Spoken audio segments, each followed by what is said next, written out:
welcome to my YouTube channel. It's been a while since I filmed. The past 5 weeks has been really crazy and we've been super busy with our twins. So today I'll be sharing my birth story. So this is Liana, she's the big sister, and my other daughter, her name is Emilia. She's sleeping at the moment. Big Liana is just gonna join us for today's video. She's just a little bit unsettled, so I'm just gonna hold her with me today. So I'll be sharing my birth story. So I gave birth on the 15th of September when they were 34 weeks plus 1 day. So on the 14th of September, I was at home having breakfast, and that morning when I woke up I felt a little bit unwell in my tummy. I just thought, you know, babies are getting bigger and it's just normal to feel a little bit of discomfort. And I had my breakfast, and at one point I wanted to go to the toilet. As soon as I stood up on the chair, I just felt this warm liquid coming out of me. Then I knew my water has broken. So there was no one at home with me, and I called ambulance. I was talking to this lady over the phone, and she told me ambulance will be here within 10 minutes and they will take me to the hospital. During that time, she asked me a lot of questions, that if I can see the baby's head or feel anything. I was literally in a panic. I didn't know what to do. I just had to wait for the ambulance to arrive. Eventually they arrived. During that time, my water just kept coming and coming, and I was in shock and I didn't know what to do. So ambulance arrived, they took me to the hospital. I didn't have contractions when I was at home straight after my water broke, but I can definitely see my mucus plug came off.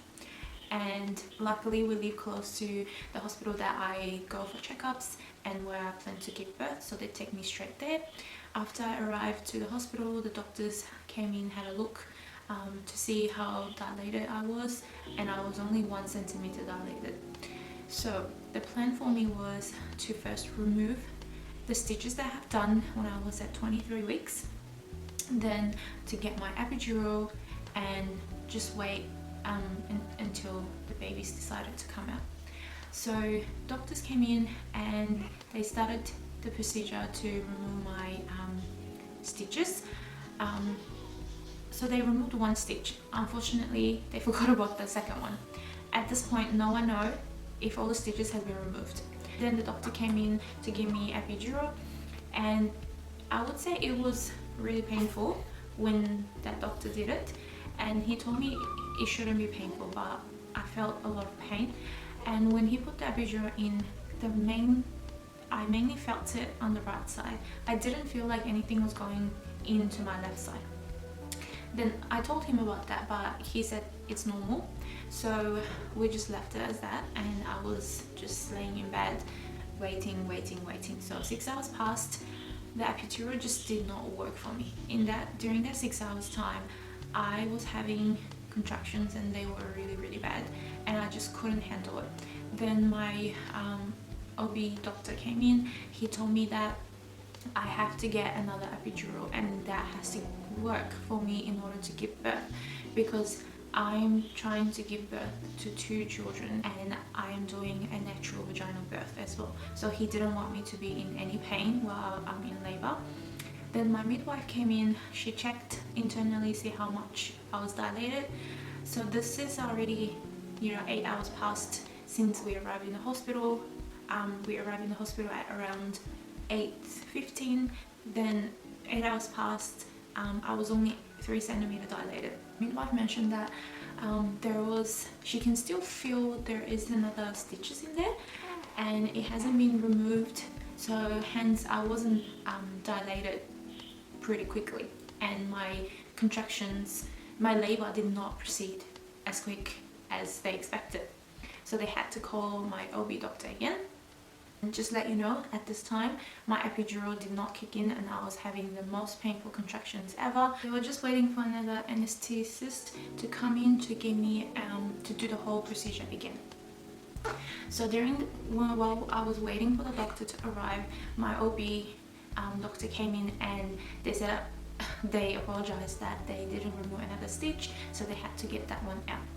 While she was doing the procedure, she just couldn't do it on her own, and she told me it's really deep and she can't get into it and she really needs another doctor to help her. And that was the worst pain I ever experienced. So she had to put this long scissor, like this long, to get in there and just go in to try to cut that stitch out. I swear I felt that she cut something out, like not the stitch, just could be somewhere in my cervix that she accidentally cut it, because it was just like, it took her so long to, you know, do the procedure for me, and I was in so much pain. I was just screaming and screaming, and then she apologized and she said she needs to call the doctor to help her. So they came in and they tried to do the procedure as quick as possible to remove another stitch. They have done that, and like, I was having contractions on top of that. They're trying to get into my cervix and just to remove that stitch, and they have to remove that stitch in order for me to give birth. It was really, really painful. I would say that was the most painful and the most horrible experience through my whole birth. So she's done that, and all I can see after she done the surgery was there was just blood everywhere. Like, I haven't even given birth. Like, there were blood everywhere, on the bed, on the sheet, on me. The midwife had to come in to clean everything up. While they were doing that, the anesthetist came in and she redid the whole epidural again for me. This time, while she was doing it, there was no pain at all, and I didn't feel a thing. So after she's done the epidural, they had to check my blood pressure quite frequently, and as soon as she done the second dose of epidural again for me, I didn't feel any pain. Everything was going so smooth, and 5 minutes later I told my midwife that I feel really nauseous. Then all I know was she told me to open my eyes, and few seconds later, there was like 10 people in the room. There was doctors, the midwives, there was the anesthetist was still there watching me, and they were checking my blood pressure, just making sure I was fine. Then they told me that my blood pressure dropped suddenly, and that impacted twin one, which was Liana, because she was the first one to come out. So her heart rate dropped suddenly as well to 45 beats per minute, and that is not normal. So they had to put a monitor on her. So they had to get this thing inside my cervix and put this little monitor on her scale, so they can keep monitoring her heart rate during birth. Then that was really scary, and I thought I was gonna lose her. So during that time, my husband told me that I was just trying to go to sleep, basically trying to, like, about to pass out. And her heart rate picked up again. They were just monitoring her heart rate very closely, same as Amelia's heart rate, very closely. The next morning, around 6 a.m, I would say around 6 a.m, and my contractions started again, really, really, really bad. Again, I was feeling the contraction only on my left side. That was so weird. I didn't feel anything on the right side. Again, everything that I felt on my left side, but this time, this contraction felt so different. It was so intense, so painful, nothing worked. They gave me top up 3 times of epidural. It did not work at all. So around 7 a.m, my midwife came in. She checked on my cervix, and she told me that it was about 9 centimeters dilated, and they wanted me to wait a little bit until it's fully dilated. So we waited an hour. Around 8 o'clock, she came in, check again on my cervix, and she told me, you're 10 centimeters dilated, and now you can push. And I didn't know what to do. Like, I had no idea. When she said push, what do I do? How do I push? So she called the doctors. I would say there were at least 10 people in the room with me.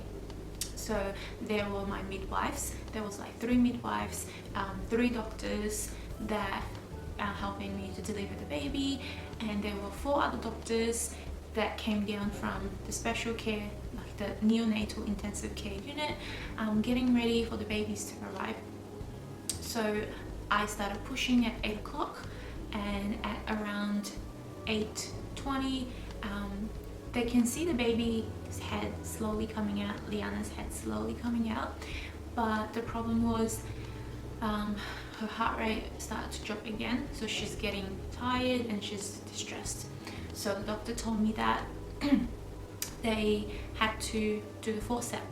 So basically they will put this scissor-like thing in my cervix, in my vagina, around the baby's head, and try to pull her out at the same time as a push. They have to do a procedure called episiotomy. So they had to do a medial lateral cut. At 8:34, Liana was born with the help of forceps. As soon as she was born, they put her on my chest, and I could only see her for like a short 5 seconds. They took her away from me, and we have to focus on another baby, Amelia.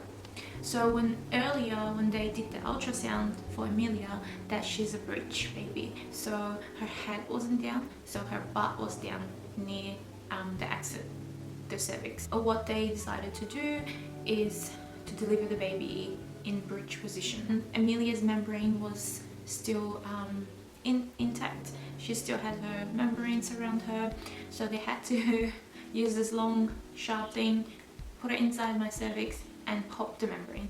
When they popped the membrane, I just felt a big explosion in my stomach, and the water came out. And after a few minutes, after a few pushes, Amelia was born breech. They put her on my chest. They took her again with them and go to the neonatal clinic. My husband was with me all this time. He was there helping me, going through this hard time.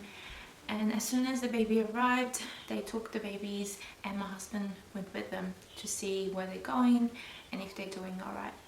And I was alone with the doctor in the room. Everyone was telling me I did such a good job. Just thinking about the birth process, just getting so emotional. I can't believe I did it myself. I did it vaginally, and there was so much happening during my birth, and we made it. I made it, my babies made it. And again, thanks to my husband and that amazing medical team helping me getting through this. So that was my birth story. Thank you for watching for today's video, and I'll be sharing my postpartum journey very soon with all of you, and tell you what I feel, what I experienced, and see you next time. Bye. Say bye.